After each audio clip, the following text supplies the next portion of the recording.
Keynes, welcome, sir. It's a pleasure. The pleasure's all mine. Your agenda. That won't be necessary.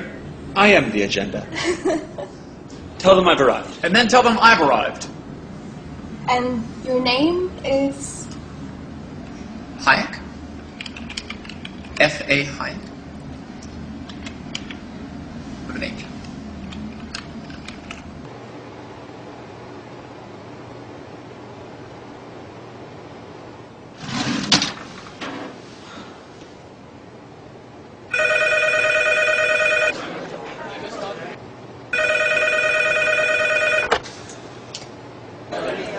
Freddie. Keynes. Hey, listen, party at the Fed. Already? 20 minutes. Lobby. John Maynard Keynes. F.A. Hayek. Yeah, we're opposed.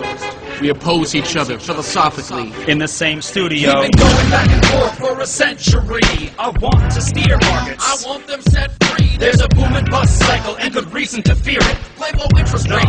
It's the animal spirits. John Maynard Keynes wrote the book on modern macro. The man you need when the economy's off track.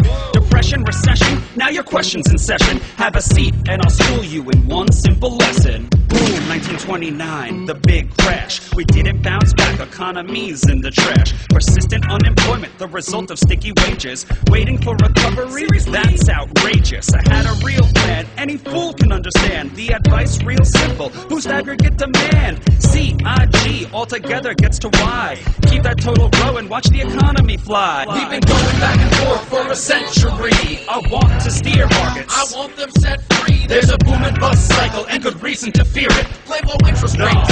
It's the animal spirit. You see, it's all about spending. Hear the register cha-ching. Circular flow, the dough is everything. So if that flow is getting low, doesn't matter the reason. We need more government spending. Now it's stimulus season, so forget about saving. Get it straight out of your head. Like I said, in the long run, we're all dead. Savings is destruction, that's the paradox of thrift. Don't keep money in your pocket or that growth will never lift. Because business is driven by the animal spirits. The bull and the bear, and there's reasons to fear its effects on capital investment, income, and growth. That's why the state should fill the gap with stimulus, both the monetary and the fiscal. They're equally correct. Public works, digging ditches, war has the same effect. Even a broken window helps the glass man have some wealth. The multiplier driving higher the economy's health. And if the central bank's interest rate policy tanks, a liquidity trap, that new money stuck in the banks. Deficits could be the cure you've been looking for. Let the spending soar, now that you know the score. My general theories made quite an impression. Revolution! I transformed the econ profession. You know me, modesty, still I'm taking a bow. So say it loud and say it proud, we're all Keynesians now. We've been going back and forth for a century. I want to steer markets. I want them set free. There's a boom and bust cycle and good reason to fear it. I made my case, Freddie H. Listen up, can you hear it? I'll begin in broad strokes, just like my friend Keynes. His theory conceals the mechanics of change. That simple equation, too much aggregation, ignores human action and motivation. Yet it continues as a justification for bailouts, payoffs by poles with machinations. You provide them with cover to sell us a free lunch. Then all that we're left with is debt and a bunch. If you're living high on that cheap credit hog, don't look for a cure from the hair of the dog. Real savings come first if you want to invest. The market coordinates time with interest. Your focus on spending is pushing on thread. In the long run, my friend, it's your theory that's dead. So sorry there, buddy, if that sounds like invective. Prepare to get schooled in my Austrian perspective. We've been going back and forth for a century. I want to steer markets. I want them set free. There's a boom and bust cycle and good reason to fear it. Play low interest rates. It's the animal spirit.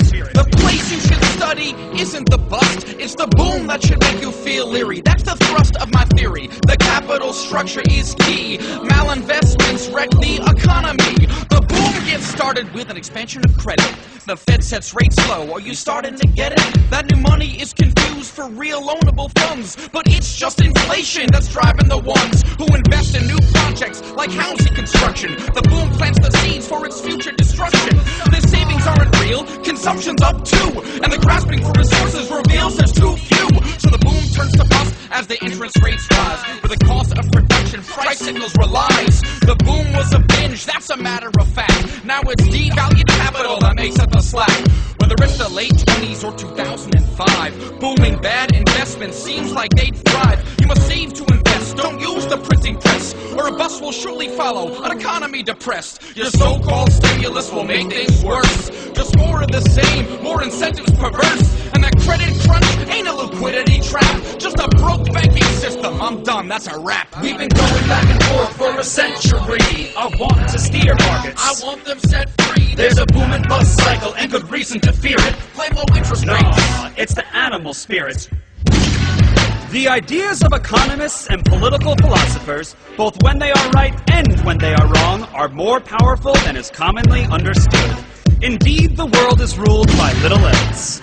Practical men who believe themselves to be quite exempt from any intellectual influence are usually the slaves of some defunct economist. The curious task of economics is to demonstrate to men how little they really know about what they imagine they can design. They've been going back and forth for a century.